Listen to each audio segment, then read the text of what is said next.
Fala, torcida do Corinthians, sejam bem-vindos a mais um vídeo aqui no canal Corinthians Agora. Pessoal, informação muito boa nesta noite desta segunda-feira sobre o Hugo Souza. O Corinthians finalmente, né, pessoal, comprando aí o Hugo Souza em definitivo. Informação muito boa sobre o goleiro aí, né, que nos últimos dias estava tendo uma novela muito grande aí sobre a compra dele ou não da parte do Corinthians, né. O Corinthians acertou tudo e vai ter ele aí, né, até 2028, pessoal. Vamos ver essa informação que saiu na noite desta segunda-feira. Já comenta aqui nos comentários o que vocês acharam dessa compra do Hugo. Corinthians fez certo em comprar ele em definitivo? Deixa nos comentários a opinião de vocês. Agora, sem mais enrolações, vamos ver aqui, pessoal, essa informação que saiu hoje.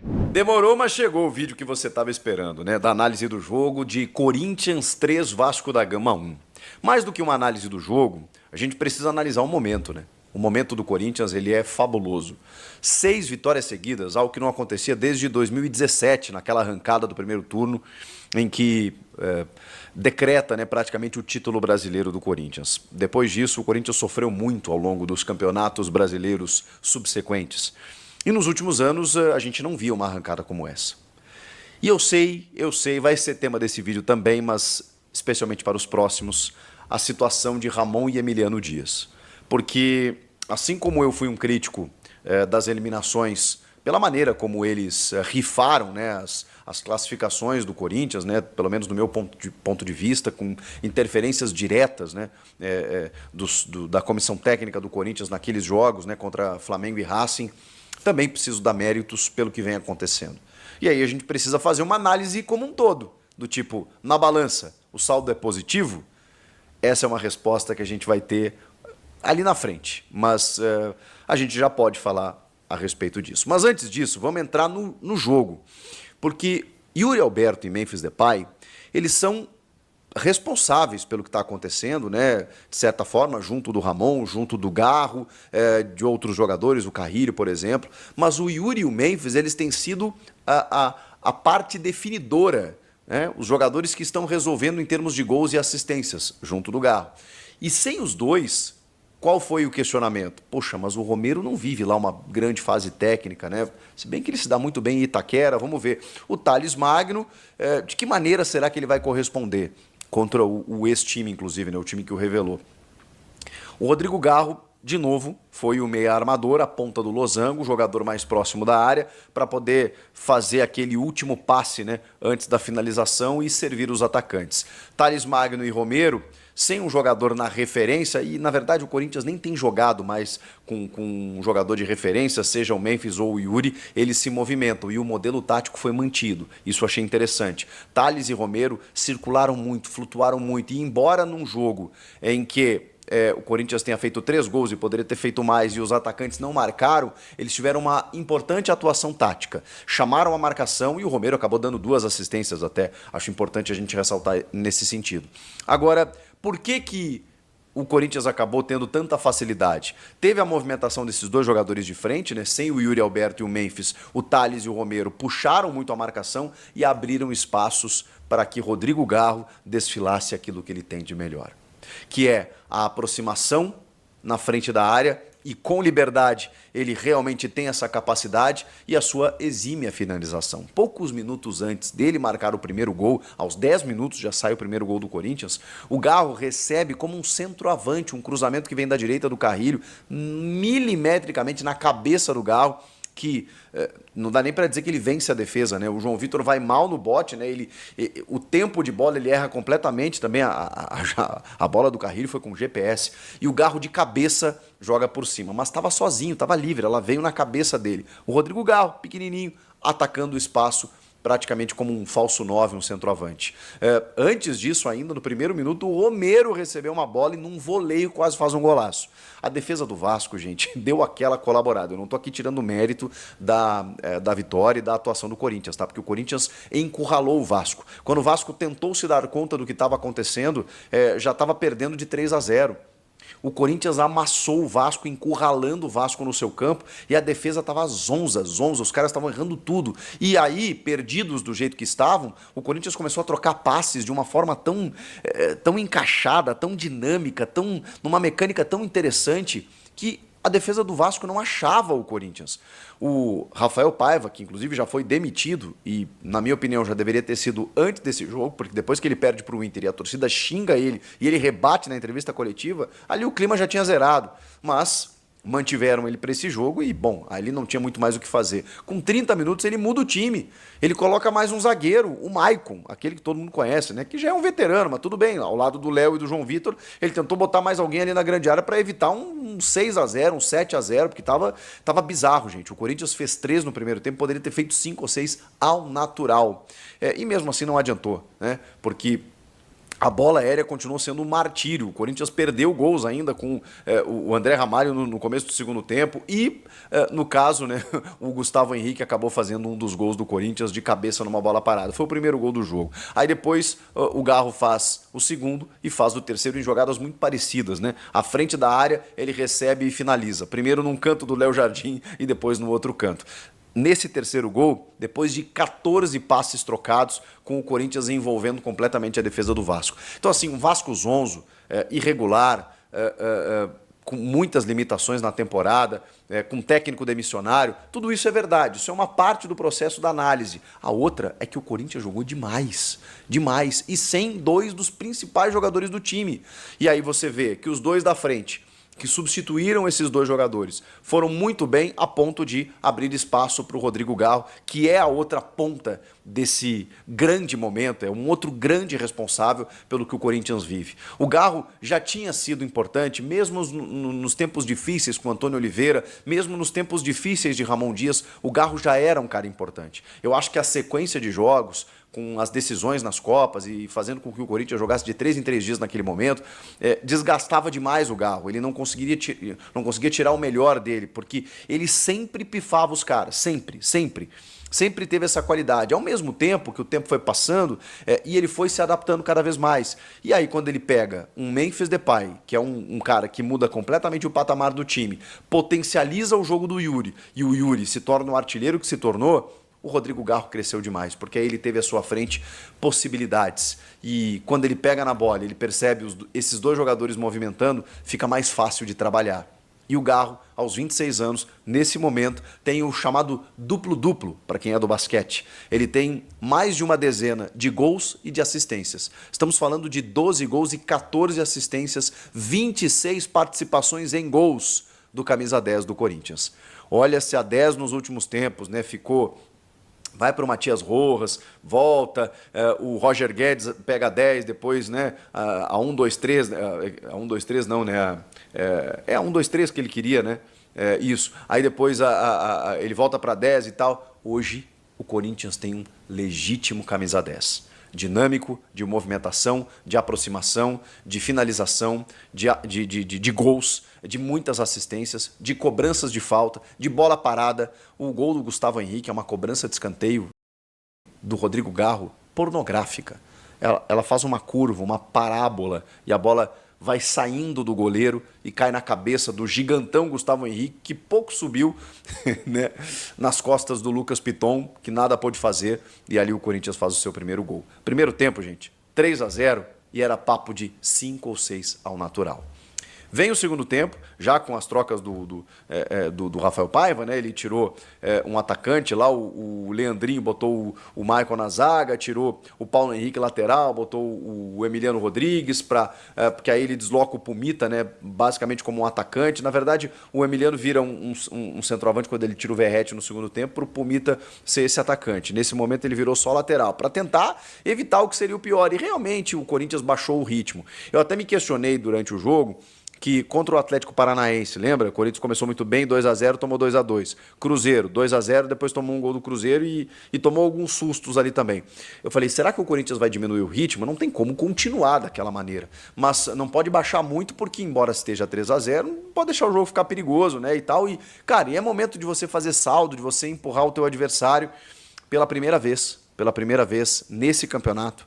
E em muito tempo, acho que desde a primeira rodada, o Tomás Rosolino trouxe essa informação, desde a primeira rodada do ano passado, que o Corinthians não tinha um saldo de gols positivo. Gente, é muito tempo. Desde a primeira rodada do ano passado, o Corinthians não tinha um saldo de gols positivo. Agora tem saldo 1. Vejam que fazer gols é importante, conquistar vitórias também. Sexta seguida e agora saldo 1 de gols positivo. O Corinthians toma um gol no segundo tempo do Pumita. E a maneira que o Vasco tinha de diminuir era na aleatoriedade mesmo. Já tinham finalizado no final do primeiro tempo, depois o Pumita ali que consegue, num momento de relaxamento do Corinthians, chutar uma bola de perna esquerda, um chute forte, mas acho que o Hugo, né, tava nela, assim, né, ele bota a mão, a bola passa por ele e o Vasco acaba diminuindo, mas nada mais do que isso, né? O Corinthians controlou o jogo da maneira que bem quis e nesse momento ali faltavam poucos minutos para terminar o jogo, estava 3-1 e o Corinthians até poderia ter feito outros gols ainda no segundo tempo porque teve capacidade para isso. Acho que o Coronado não entrou tão bem, né? Não sei se por uma desmobilização, não sei por uma falta de ritmo, né? Ele tentava carregar a bola, às vezes perdia, porque o Vasco esboçou uma pequena reação, né? Num ímpeto assim um pouco mais forte no segundo tempo, tentou uma finalização ou outra quando ele tinha melhores opções, acho que ele não entrou bem. O Pedro Raul e o Pedro Henrique entraram ali para, né, para gerar o elenco e tudo mais, né? Rodar o elenco para poder dar uma moral para os caras, né? Porque normalmente quando o Memphis e o Yuri estão jogando, quem entram? O Thales e o Romero. Hoje eles foram os titulares e aí abriram espaço assim, né, para os jogadores de ataque receberem mais uma oportunidade, mas assim, o Pedro Raul acho que entrou brigando. O Pedro Henrique fez uma outra jogada, assim, mais individualista, e todo mundo queria resolver, queria fazer o seu golzinho, já que o Vasco estava nas cordas, né? Agora eu preciso destacar alguns jogadores individualmente. A dupla de zaga, Gustavo Henrique e André Ramalho, embora pouco exigidos pela, enfim, insuficiência técnica do Vasco, jogaram muita bola. O André Ramalho, cara, cada vez que ele dava as passadas largas dele para sair para o jogo, e o Ranieri fazendo essa cobertura, funciona muito bem. Inclusive ele deu assistência no jogo anterior exatamente dessa maneira. Ranieri, um cara que está sendo resgatado e tem feito jogos muito corretos, muito bons nesse sentido. Um cara que protege bem a linha defensiva, voltando àqueles bons momentos do Ranieri. Um time encaixado, ele potencializa, né, as individualidades. E aí, nesse losango, você tem na direita Carrilho, na esquerda Bidon. Como é gostoso ver um meio-campo dessa maneira. Com dois jogadores construtores, com dois jogadores bola no pé, em que você não tem 3 volantes, você tem um volante fixo à frente da área e 2 meio-campistas, armadores, construtores de jogo e o Rodrigo Garro. E o teu camisa 10. Isso desafoga o Rodrigo Garro. Porque ele não precisa vir carimbar a bola no pé do Ranieri, ele não precisa ficar buscando o jogo desde a defesa, ele pode ficar mais próximo da área e esperar essa bola do Carrilho. Porque o que o Carrilho faz no meio-campo, e isso é outro mérito do Ramon. Eu imaginei que esse peruano chegasse aqui como atacante, como ele foi a vida toda. Mas ele jogou por dentro com o Ramon no Al Hilal. E o Ramon indica o Carrilho para o Corinthians. O Carrilho chega e ele começa a jogar por dentro. Eu achei estranho no começo. E hoje, ele é dono do meio-campo, gente. O Garro faz aquilo que ele sabe fazer de melhor. Mas o trabalho sujo, entre aspas, o piano é carregado por esse cara. O que esse cara faz? Ele vai buscar a bola no pé do Ranieri ou do zagueiro. Ele cai pela direita para tabelar com o lateral. Ele começa a encontrar espaço, muitas vezes ele faz cruzamentos para a área ou ele faz a aproximação para dentro da área quando o Rodrigo Garro vem para receber esse passe. Ele tabela e faz inversões com o Breno Bidon e também para o lateral esquerdo lá.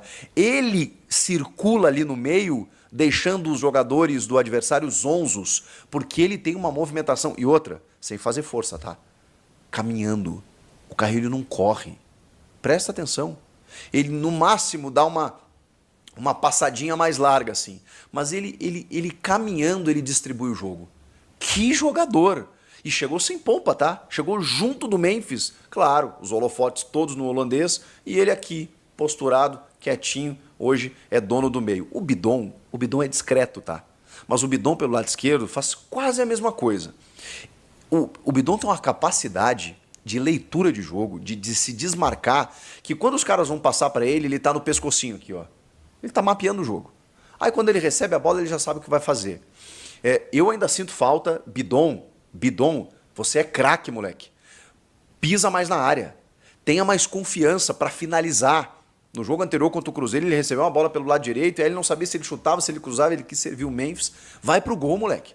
vai pro gol, tu tem qualidade. Te aproxima, pisa na área, tabelamento, vai pra dentro. É o que tá faltando pro Bidon. Mas bater no peito e dizer, não, eu jogo bola, eu vou pra dentro, eu vou fazer gol e tal. Porque ele tá muito coletivo, e beleza. E ele tem que fazer isso mesmo. Mas se ele for pra dentro, aí esse moleque vai valer alguns milhõezinhos de euros a mais. E aí o Garro na frente desse losango aí tem só o trabalho de fazer aquilo que ele sabe fazer, que é o tapa ou finalizar pro gol. Então assim, gente, os laterais, o Bidu e o Mateuzinho, não há o que falar. Não há o que falar desses dois, cara. Pro ano que vem, beleza, acho que dá para pensar, né, em contratar jogadores em nível de titularidade para que eles se tornem opção ou disputem daqui a pouco, mas hoje, cara, são titulares absolutos. Um Corinthians consistente, com um padrão de jogo, com um jeito de jogar bem característico, um losango mais 2 atacantes, laterais subindo, 2 zagueiros ali bem posicionados, os laterais que descem também, o Ranieri, que é um primeiro volante que volta para a defesa. É um time, gente. Hoje o Corinthians tem um time. E aí? Pontuação de G7. Hoje temos G7. Esqueçam G8, porque pode ser G8 se o Botafogo for campeão da Libertadores, ou pode continuar G7. Então a realidade é G7.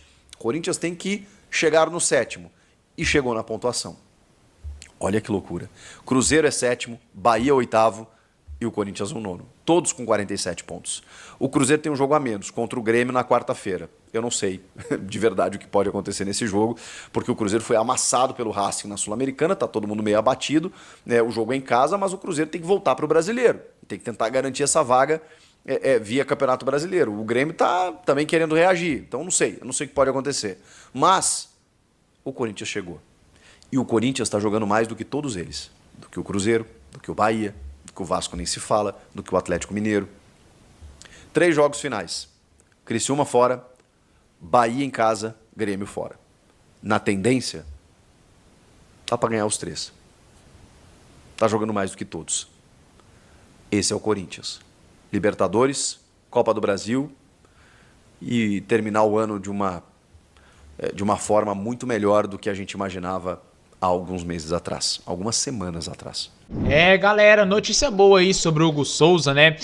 O Corinthians aí finalmente vai comprar ele. O Timão mantém a confiança aí por ele, né? Após novo não do Flamengo. Isso mesmo, o Corinthians apresentou uma empresa lá, né? Um banco para pagar o Hugo Souza, porém o Flamengo não aceitou, com medo, né, de acontecer igual aconteceu com o Mateuzinho, em que o Corinthians apresentou um fiador, porém não pagou a parcela. Mas aí o Augusto Melo, né, disse em entrevista que está tudo sob controle. O clube tem até o dia 30 desse mês, né, para acertar com o Flamengo as garantias financeiras por 50% dos direitos econômicos do goleiro. Corinthians vai contratar o Hugo Souza de forma definitiva até 30 de novembro, pelo menos é o que a diretoria sustenta a 5 dias do fim do prazo aí previsto no contrato de empréstimo assinado pelo Flamengo, né, pessoal, que é detentor aí de 50% dos direitos do jogador.